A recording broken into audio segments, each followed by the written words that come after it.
Good evening, नमस्कार, स्वागत है आपका स्टडी IQ यूट्यूब चैनल पर। मैं वासु। आज के सेशन में हम डिस्कस करेंगे कि कैसे मैथ्स को इम्प्रूव किया जाए, कैसे 100% एक्यूरेसी को मेंटेन किया जाए। वो छोटी छोटी क्या आदतें हैं जो आप शुरुआत से ही खुद में डेवलप करते हैं तो एक्यूरेसी 100% मेंटेन करना पॉसिबल है। और कैसे हम लोग तैयारी करके मैथ्स में मैक्सिमम स्कोर कर सकते हैं या फिर 100% स्कोर कर सकते हैं। ऑफलाइन और ऑनलाइन में जो बच्चे मुझसे जुड़े हुए हैं, जैसे ऑनलाइन में स्टडी IQ पर पिछले 6 महीनों में मैंने 180 के अराउंड लेक्चर्स डाले हैं। रेलवे की अपनी सीरीज चल रही है, लगातार 83 डेज हो गए हैं उसको चलते हुए। इससे पहले हमने SSC के लिए और CDS के लिए क्लासेस भी डिस्कस की हैं, तो वो सारा कुछ आप वहां से पढ़ सकते हैं। तो उन लेक्चर्स में भी हमने चीजों को डिस्कस किया था, बीच बीच के अंदर छोटे छोटे पॉइंट्स थे। ऑफलाइन के अंदर जो बच्चे पढ़ते हैं वो भी इन सारी चीजों को जानते हैं, लेकिन आज के सेशन में हम लोग सारी की सारी चीजों को खुल करके डिस्कस करेंगे। आज ऐसा नया क्या है, तो देखो SSC CGL ने 2019 मेंस जो हुआ था उसकी मैथ्स और इंग्लिश की सीट्स अपलोड कर दी हैं। अपना खुद का स्कोर टेलीग्राम पर मैंने डिस्कस किया था जो कि 100% था और एक्यूरेसी जाहिर सी बात है उसमें 100% थी। वो PDF भी मैंने आपके साथ शेयर की थी। ऐसे ही मुझसे ऑफलाइन और ऑनलाइन में जो जुड़े हुए बच्चे थे उनमें से भी कई सारे बच्चे ऐसे हैं जो ये काम कर चुके हैं 100% वाला इस साल के अंदर। तो ऐसी क्या चीजें हैं जो बच्चे के अंदर इंप्रूव होनी चाहिए जिससे कि वो सारी की सारी चीजों को एक बेहतर ढंग से कर सके। एक सवाल ये आता है कि सर आप एग्जाम देने क्यों जाते हैं, तो देखो 2014 से लेकर 2020 तक कई सारी एग्जाम्स के, जैसे ऑफलाइन वाले बच्चों को तो पता है कि रोल नंबर रख के मैंने कई सारी बातें की हैं। हालांकि फाइनली जो आपका DV होता है उसके अंदर मैं अपीयर नहीं होता। एक मेरा इथिक्स ये कहता है कि बहुत सारी एग्जाम्स के अंदर क्या है, वेटिंग नहीं होती। तो अगर टीचर चला जाएगा वहां पर DV के अंदर और वो उसे ज्वाइन नहीं करेगा तो किसी एक बच्चे की सीट खराब हो जाएगी। तो ये काम मैंने किया नहीं है। अब एग्जाम इसलिए देने जाता हूं ताकि ये पता रहे कि भाई एग्जाम हॉल के अंदर बच्चा किन किन प्रॉब्लम्स को फेस करता है। कई सारे चैलेंजेस होते हैं, कितना ही टफ पेपर हो। SSC के इतिहास में आज तक मुझे ऐसा कोई पेपर नहीं लगा है कि जिसमें पूछा गया सवाल ना किया जा सके। लेकिन मुद्दा यह है कि उस 2 घंटे के अंदर आप किन किन चीजों को फेस करेंगे, एक बच्चे के ऊपर क्या क्या दबाव मेंटेन रहते हैं, तो वो सारी की सारी चीजें खुद से महसूस करने के लिए जब तक कि इन एग्जाम्स के अंदर आप वैलिड हैं जाने के लिए, तब तक अपीयर होकर के देखा जाए। उन चीजों के अंदर इंप्रूवमेंट किया जाए कि जो टेक्निक्स हम बच्चों को सिखा रहे हैं क्या वो सटीक है, क्या वो एग्जाम में कारगर है। तो चलिए फिर इन्हीं बातों से चीजों को स्टार्ट करते हैं। ये अपना टेलीग्राम है वासु स्टडी IQ, नीचे वाला पार्ट है Vasu study IQ doubt group. यहां पर आप अपनी एग्जाम रिलेटेड डाउट्स पूछ सकते हैं। बाकी इस वीडियो के कमेंट में भी आप अपने डाउट्स पूछ सकते हैं। किसी दिन लाइव सेशन के अंदर हम लोग सारी की सारी बातें करेंगे। स्टडी IQ पर प्लेलिस्ट है, अब तक अराउंड 180 वीडियोज अपलोड हो चुके हैं और ये टेलीग्राम के ऊपर वो PDF है जो कि मैंने शेयर की थी। चलिए शुरू करते हैं। चलिए मैथ्स की बात करते हैं कि मैथ्स में इंप्रूवमेंट कैसे किया जाए। देखिए सबसे जरूरी बात यह है कि मैथ्स में पहले क्या आएगा, एक्यूरेसी आएगी या स्पीड आएगी। तो हमेशा ध्यान रखें, एक छोटा सा एग्जांपल, आप कहीं भी रहते हैं XYZ और वहां से आपको मान लो 2 किलोमीटर दूर कोई पर्टिकुलर जगह है, वहां पर जाना है। अगर आप उस रास्ते से फेमिलियर हैं तो आप क्या करेंगे, सीधे सीधे ये गली पकड़ी, उसके बाद उसमें चले गए, वहां चले गए और आप सीधे सीधे वहां पहुंच जाएंगे। अब मान लो उसेन बोल्ट है, वो तो आपसे बहुत फास्ट भागता है, वो ला करके खड़ा कर दे आपके घर पर और आप खड़े हैं और ये कह दिया जाए कि वहां जाना है। अब उसेन बोल्ट कितना भी फास्ट भाग ले, वहां तक जाने के लिए उसे रास्ता नहीं पता है, तो बीच बीच में जगह जगह वो रास्ता पूछेगा, उसका टाइम किल होगा, तो आप वहां पहले पहुंचेंगे। रीजन क्या, आपको तो पता है कि शॉर्टेस्ट पाथ क्या है। तो सेम टू सेम किसी भी एग्जाम के अंदर यही बात अप्लाई होती है। किसी भी सब्जेक्ट को जब आप पढ़ते हैं तब भी ये बात लागू होती है कि आपके पास पहले अंडरस्टैंडिंग आएगी, स्पीड उसके बाद आएगी। अंडरस्टैंडिंग में जितनी ज्यादा आपकी क्लैरिटी होगी, बेसिक्स आपके जितने स्ट्रोंग होंगे, उतने जल्दी आप माइंड के अंदर नंबर ऑफ स्टेप्स होती हैं क्वेश्चंस को सोल्व करने की, वो आप रिड्यूस कर सकते हैं। तो सेम वो की वही बात अप्लाई यहां होती है। पहले आपका बेसिक आएगा, पहले आपका नॉलेज होगा। इन एग्जाम्स में नॉलेज लिमिटेड है, अनवांटेड नॉलेज की आपको नीड भी नहीं पड़ती है। जो 10-10, 12-12 लाइन के सवाल होते हैं, मैं बच्चों को हमेशा राय देता हूं उनसे बचने का प्रयास करें। बेसिक्स है एक्चुअल में क्या, बेसिक सिंपल सी बात है, आपने कोई सवाल पढ़ा और आपके मन में ये क्लियरिटी आ चुकी है कि इस सवाल में क्या तो पूछा गया है, क्या इस डेटा से इसको निकालना संभव है, यही बेसिक है। अगर आपके अंदर कहीं भी इस चीज को लेकर किंतु परंतु है, इसका मतलब आपने किसी पर्टिकुलर चीज को हो सकता है रट रखा हो। तो ये होता है मेनली बेसिक की चीजों को एकदम गहराई से समझे, जिससे आपकी सारी की सारी बातें क्लियर रहें। जो बच्चे ट्रिक्स को फोकस करते हैं, मेरा उनसे सजेशन है बच के रहें। एटलीस्ट अगर आप एसएससी सीजीएल में इंस्पेक्टर बनने के सपने देखते हैं या क्रैक करना चाहते हैं इस एग्जाम को, या बैंक पीओ बनना चाहते हैं, मैथ्स ट्रिक के दम पर नहीं सीखा जा सकता है। हो सकता है ये कब आए आपकी समझ में, कब ना आए। 100% एक्यूरेसी कैसे मेंटेन करें, तो इसके लिए देखो कई सारी चीजें हम डिस्कस करते हैं। जैसे एक तो बात कर लेते हैं कि क्या पढ़े या क्या ना पढ़े। जैसे आप एसएससी की तैयारी कर रहे हैं तो एसएससी के ही प्रीवियस ईयर क्वेश्चन पेपर लगाएं। बैंक की तैयारी कर रहे हैं तो बैंक के ही प्रीवियस ईयर क्वेश्चन पेपर लगाएं। किताब चाहे कितनी भी फेमस हो, अगर उनमें सारा का सारा ये कंबाइंड होकर के मटेरियल चलता है, उन किताबों को ना पढ़े। एक किताब आपके पास होनी चाहिए, आपकी एग्जाम जिसकी भी आप तैयारी कर रहे हैं उसके प्रीवियस ईयर के क्वेश्चंस, उनको बार बार लगाएं। टीचर जैसा रास्ता आपको सिखाता उस रास्ते पर चले, अपने टीचर के ऊपर फेथ रखें, वो सबसे जरूरी। वो डगमगाएगा तो मामला फिर बिगड़ जाएगा। इसके अलावा क्या होता है, ये काम आपने कर लिया, प्रीवियस ईयर सारे के सारे, एक ही बुक लगानी है, बहुत सारी किताबें नहीं खरीदनी होती। अपने टीचर पर विश्वास करें कि वही आपको जो कंटेंट देगा, जितनी भी थ्योरी करवाएगा, उससे आपका काम चलेगा। ये काम हो गया आपका। इसके अलावा हम लोग आते हैं मॉक टेस्ट पर। कोई भी एक सटीक सा मॉक टेस्ट चुने, एक भी चुन सकते हैं या दो, अलग अलग कोई भी वेबसाइट है या जो भी प्रोवाइड करवाते हैं। भविष्य में हमारा प्रयास ये रहेगा कि अपना जो स्टडी IQ का ही टेस्ट IQ है, उसके ऊपर मैं खुद से अपनी तरफ से ही टेस्ट को डिजाइन करके आपके सामने प्रोवाइड करवाऊं। चलो भाई, इसके अलावा बात हो गई मॉक टेस्ट आपने दे दिए। मॉक टेस्ट में भी समस्या क्या रहती है, इस बात को थोड़ा ऑब्जर्व करना। 100% एक्यूरेसी का रिलेशन यहीं से। कई बच्चे मॉक टेस्ट देते हैं, जैसे सीजीएल मेंस की ही बात कर लेते हैं हम लोग। मैथ्स के अंदर मॉक टेस्ट दिया, 150 नंबर आ गए, माइंड नॉर्मल है। किसी दिन 120 आ गए, माइंड दुखी है। किसी दिन 170 आ गए, माइंड में खुशी है। तो ये सिनेरियो चल रहा है। मॉक टेस्ट देना है, स्कोर देखना है, हो गया। नहीं, ये काम कर रहे हैं, इससे बेहतर आप करो ही मत। आपने मॉक टेस्ट क्यों दिया? मॉक टेस्ट आप इसलिए दे रहे हैं कि आपने जो तैयारी की है उसके बिहाफ पर आप ये चेक कर सके कि आपको नॉलेज कितना है। सबसे जरूरी बात, हर मॉक टेस्ट वाला क्या करता है, 5-10% वाहियात सवाल डालता रहता है, तो उसका तनाव आपको नहीं लेना कि सर इतने टिपिकल आ रहे थे। वो जमाने की डिमांड है कि बहुत से लोगों को चाहिए ये कि नॉलेज एक्सट्रीम क्रिएट करना है, तो उस वजह से वो लोग डाल देते हैं। तो इंपॉर्टेंट बात यह है कि 5-10% चलो स्कोर इधर उधर हो जाता है, कोई समस्या नहीं है, लेकिन बचे हुए पार्ट के अंदर आपको टेस्ट देने के बाद ये चेक करना है कि आपको वो पर्टिकुलर चीज क्यों नहीं आती। किसी सवाल में आपने तुक्का मारा है, वैसे नहीं मारने हैं। मैथ्स के अंदर तुक्के गलत ही होते हैं। मैथ्स में या तो आता है या नहीं आता है, यही बात होती है। बीच वाला रास्ता नहीं होता कि आते आते नहीं आता है या नहीं आते आते आ रहा है। तो फिर आप उन चीजों को एनालाइज करें कि ये वाला पार्ट था, इसमें समस्या आ रही है, बार बार ही अगर वो समस्या आ रही है तो उस चैप्टर को फिर से रिवाइज करें, प्रीवियस ईयर उसके लगाएं, तब जाकर के इंप्रूवमेंट होगा। प्लस अगर आपको बहुत ज्यादा टाइम लग रहा है किसी पर्टिकुलर चीज के अंदर, तो भी फोकस करें क्या यार आपने जो तरीका सीख रखा है उसमें इतना दम नहीं है कि आप पेपर के अंदर उस चीज को एक लिमिटेड टाइम के अंदर गेन करें। आजकल मॉक टेस्ट में ये अच्छी सुविधा हो गई है कि वो लोग हर क्वेश्चन के अंदर आपने कितना टाइम लगाया है वो भी आपको एनालाइज करके बता देते हैं। तो एनालाइज करना, 2 घंटे का पेपर है, उसके ऊपर 1-1.5 घंटा या 2 घंटे भी लगते हैं, तो उसको एटलीस्ट एनालाइज करें। प्रीवियस ईयर कर लिए हैं, टीचर से पढ़ लिया है, मॉक टेस्ट आपके चल रहे हैं, डेली का काम है एक मॉक टेस्ट मैथ्स का, अगले दिन एक मॉक टेस्ट किसी और चीज का लगा लो, जैसे एसएससी के हो तो इंग्लिश का, फिर मैथ्स, फिर इंग्लिश। प्रीलिम्स का जो भी है आपको लगाना है, प्री आ रही है उससे पहले 20-30 मॉक टेस्ट तो एटलीस्ट आप अटेम्प्ट करें। 100% एक्यूरेसी कैसे आएगी ये इंपॉर्टेंट बात है। देखो एक बात को ऑब्जर्व करना, क्या आपके साथ मैथ्स पढ़ते टाइम कभी ऐसा हुआ है कि सवाल डायमीटर का था, आपने रेडियस को चिपका दिया आंसर के अंदर, रेडियस का सवाल था, डायमीटर को चिपका दिया, A/B/C का रिलेशन चल रहा था, मतलब कोई सवाल आपसे पूछा लेकिन पूछा लास्ट के अंदर ये कि B/A/C बताएं। तो ये होती हैं आपकी सिली मिस्टेक्स, ये आपको दूर करनी पड़ती हैं। ये कैसे दूर होंगी? एक तो आपने, जैसे मैं पढ़ाता हूं बार बार, तो मैं ये कहता हूं कि बच्चा अमूमन यहां पर ये गड़बड़ कर देता है, या फिर मैं एग्जामिनर होता तो बच्चे के सामने ये चैलेंज रखता। तो वो वाले पॉइंट्स है जो मैं आपके सामने रखता हूं कि यहां पर अमूमन ये ऑफलाइन का मेरा एक्सपीरियंस कहता है कि बच्चे कॉमनली एक ही पॉइंट के ऊपर आकर के इस टाइप की मिस्टेक्स करते हैं।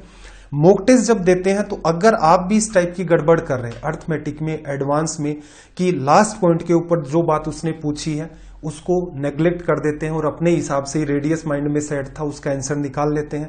एग्जामिनर समझदार है तो वो क्या करता है, पहला ही ऑप्शन वो डाल देता है। एक गड़बड़ ये भी होती है, जैसे इस साल भी ऐसा ही था और हमेशा ही होता है कि ऑप्शन आए फर्स्ट, सेकंड, थर्ड, फोर्थ। अब आंसर इस फॉर्म में थे, आपका आंसर 2 निकल के आया, लेकिन 2 क्या था, तीसरे नंबर पर था, तो आपका आंसर 2 निकल के आया, आपने ऑप्शन 2 को मार्क कर दिया।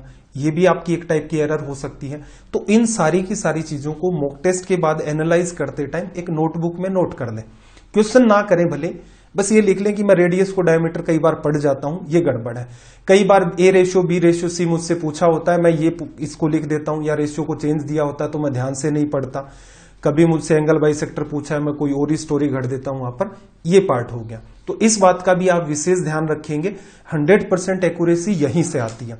कंटेंट का सिलेक्शन देखो, कंटेंट वैसे तो मैंने आपको बता दिया है, प्रीवियस ईयर क्वेश्चन पेपर और टीचर ने जो आपको कंटेंट दिया और मॉक टेस्ट। इसके अलावा कोई भी रेफरेंस बुक लेने की नीड नहीं है, क्योंकि ये कोई ऐसी एग्जाम्स है नहीं जिसमें आप भारी भरकम 4-5 किताबें अलग अलग से पढ़े।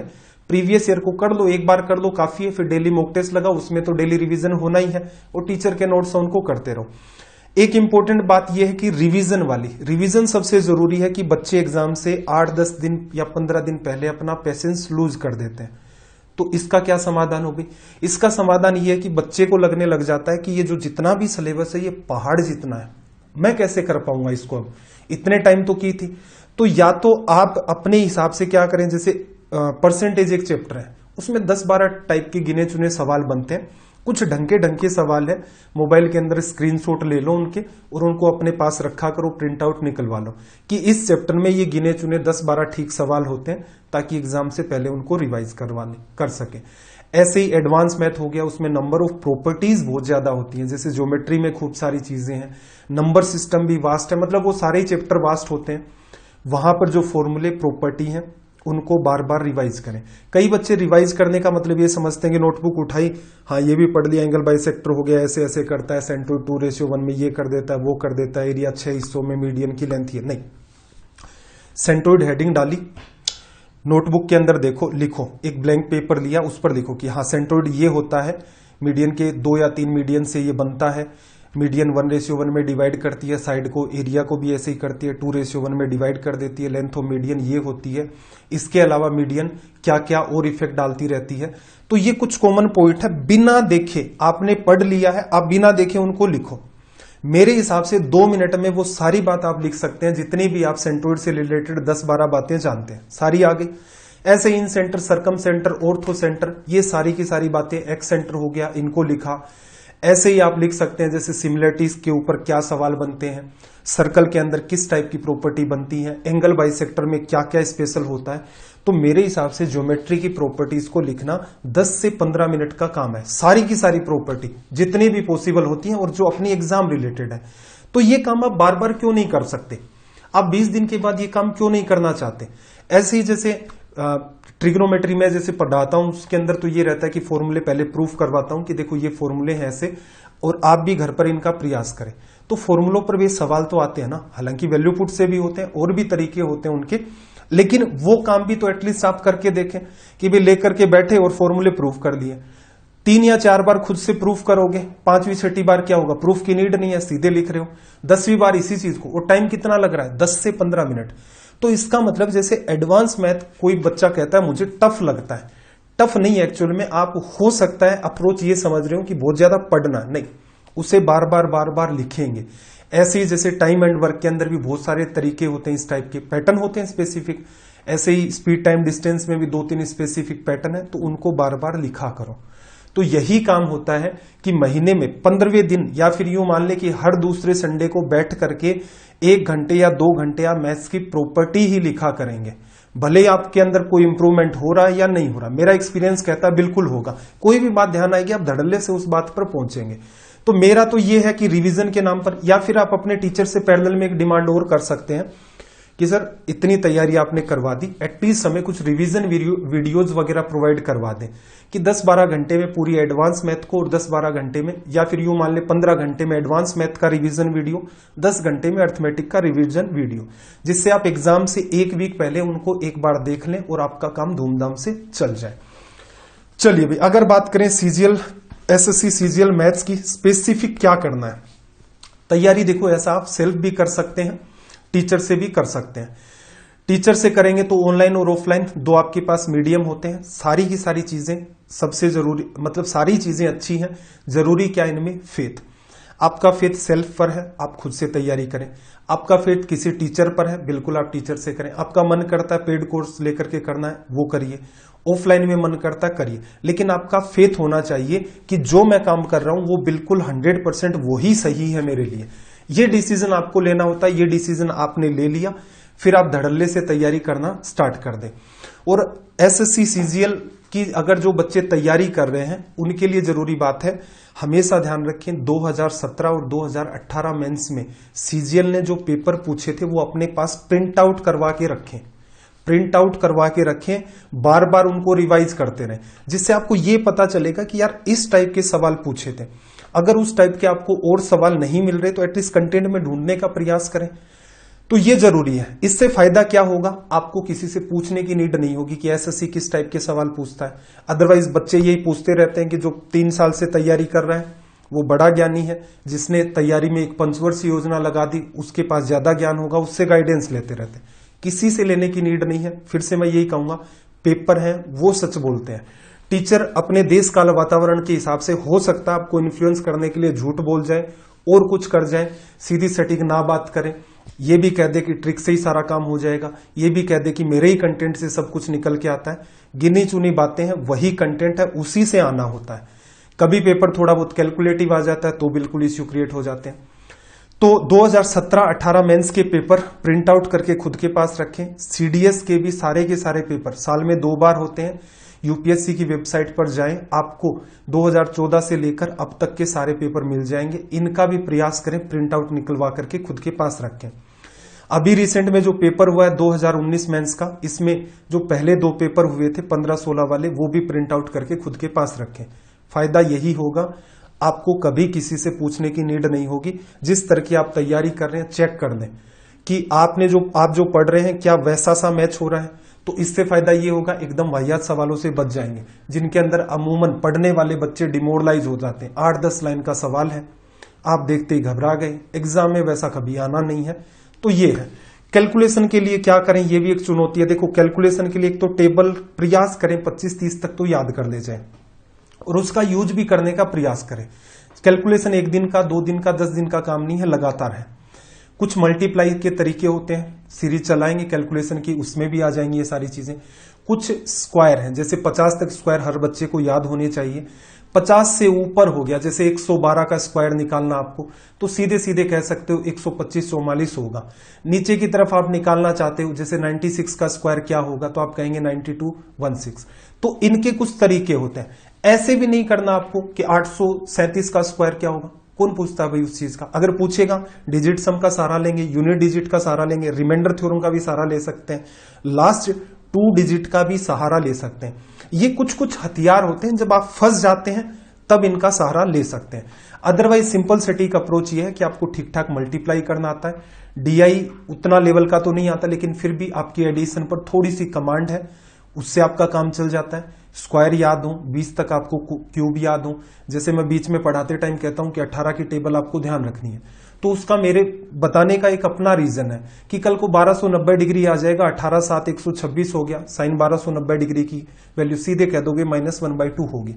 रीजन क्या, उसमें एक टेबल का यूज है। यही टेबल स्पीड टाइम डिस्टेंस में भी काम करती है।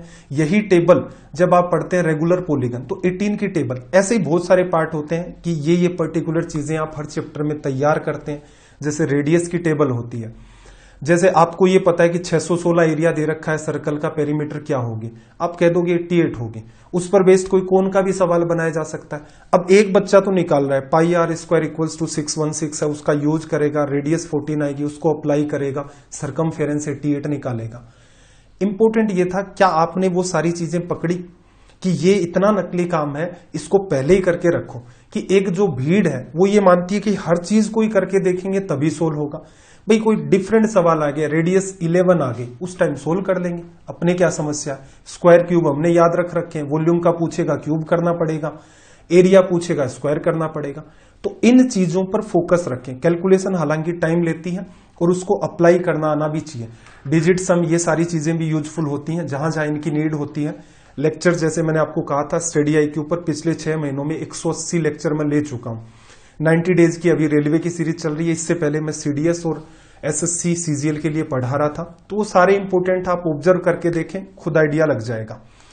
सबसे आखिरी और जरूरी बात मैं ये कहना चाह रहा हूं आपसे कि स्वर्ग आपको चाहिए तो मरना आपको ही पड़ेगा। तो ऐसा नहीं है कि जीवन के अंदर कोई ट्रिक है या कोई शॉर्टकट है उसको फॉलो कर लिया। हार्ड वर्क कह लो या फिर इसे कुछ लोग स्मार्ट वर्क कहते हैं, स्मार्ट वर्क वगैरह कुछ है नहीं मेरे ख्याल से। प्रीवियस ईयर है, मॉक टेस्ट है, एनालाइज करना है और रिवीजन। तो जो भी आप समझे हार्ड वर्क या स्मार्ट वर्क, इसका कोई भी सब्स्टिट्यूट नहीं है कि मैं आपको ये कह दूं ये जड़ी बूटी है ये ले लो। मैं आपको ये कह दूं कि 2014 से लेकर यहां तक मेरे पास इतने इतने स्कोर हैं। मैंने पता नहीं कितनी बार 185 190 के पास स्कोर कर लिया, इस बार मैंने 200 में से 200 भी स्कोर कर लिया। ये मैंने सीख रखा है, मैं आपके साथ शेयर कर सकता हूं। मैं टीचर हूं, लगातार एग्जाम भी देता हूं कि कम से कम मेरे अंदर का एक स्टूडेंट है, जब तक मुझे सेंट्रल गवर्नमेंट अलाउ करती है मैं एग्जाम में पार्टिसिपेट करूं और आपको सारी की सारी चीजें खुल करके बताऊं कि ये तो दूध है और ये वाला पानी है, दूध पानी मिक्स ना किया जाए। तो हमेशा ध्यान रखें, सक्सेस आपको चाहिए, मेहनत आपको करनी पड़ेगी। और ये ऐसी एग्जाम नहीं है इनके अंदर कोई पंचवर्ष योजना लगती है, सिंपल है, ठीक ठाक है आपका बेसिक। ठीक ठाक की बात कर रहा हूं कि आप सवालों को समझ लेते हैं, ये परसेंटेज का है, इसमें कुछ बेसिक चीज है, आप अपने तरीके से कर लेते हैं तो 6-7 महीने में आपकी व्यवस्था बन जाती है। मामला ज्यादा ही गड़बड़ चल रहा है कि सर मेरा बैकग्राउंड भी ऐसा नहीं था, कभी मेरे समझ भी नहीं आया, ठीक से गाइडेंस में तैयारी करें, 1 ईयर मोर देन सफिशिएंट है। और कोई ये कहे मेरा तो एकदम ही खत्म है, मुझे तो शुरुआत ही करनी है, मेहनत करने के लिए अगर आप रेडी हैं तो बिल्कुल 12 महीने 15 महीने में ये व्यवस्था बन जाएगी। अब डिपेंड करता है कि आप खुद को कितना तो मैनेज करते हैं। कई बार क्या एग्जाम खिसकती जा रही है, वहां भी आपको मैनेज करना है। सिलेबस हो गया, मॉक टेस्ट का फ्लो भी मेंटेन करना है, टॉर्चर वाली बातें हैं, लेकिन सिलेक्शन अगर आपको चाहिए, वही बात है, आपको स्कोर चाहिए तो आपको ही मरना पड़ेगा, आपको सिलेक्शन चाहिए तो आपको ही मेहनत करनी पड़ेगी। टीचर ईमानदारी से आपको पढ़ा सकता है और आप ईमानदारी से पढ़ सकते हैं। तो आई होप आपको ये सेशन ठीक लगा होगा। किसी दिन लाइव सेशन है, उसमें भी हम लोग इन सारी चीजों पर चर्चा कर लेंगे कि पॉइंट टू पॉइंट। वैसे तो डाउट ग्रुप जो मैंने आपको स्टार्टिंग में ये सारी चीजें बताई थी यहाँ पर कि आप ये डाउट ग्रुप ज्वाइन कर लें, और ऊपर वाला टेलीग्राम चैनल है जहां पर मैं आपको कंटेंट वगैरह प्रोवाइड करवाता हूं। तो ये काम करते रहे, किसी भी टाइप का इश्यू है वीडियो के नीचे कमेंट कर दें। तो मेरा प्राइम उद्देश्य ये नहीं था कि मैं ये हूं वो हूं, एक टीचर हूं मैं और स्टूडेंट की तरह खुद के अंदर कई चीजों को महसूस करता हूं। लगभग 4 या 5 साल, 5 साल के आसपास का टाइम हो चुका है, 2015 से लेकर 2020 तक का। ये मेरे पास एक टीचिंग एक्सपीरियंस है। 2014 से लगातार एग्जाम्स मैंने दी हैं, ऑफलाइन में भी बहुत सारी बातें शेयर की हैं। अब इस पेपर के अंदर जिसमें मेरे खुद के 100% स्कोर मेंटेन रहा है, मेरे पढ़ाए हुए 12-13 बच्चों के 100% इसमें मेंटेन है। खैर, मेरा उद्देश्य था मैथ्स कैसे पढ़ें और एक्यूरेसी को कैसे मेंटेन करें। आई होप आपको सेशन अच्छा लगा होगा। हर रोज मेरी 6 बजे स्टडी IQ यूट्यूब चैनल पर क्लासेस रहती हैं, आप उसने ज्वाइन कर सकते हैं। आपका दिन रात सब मंगलमय हो। मिलते हैं अगली क्लास में। जय हिंद, जय भारत।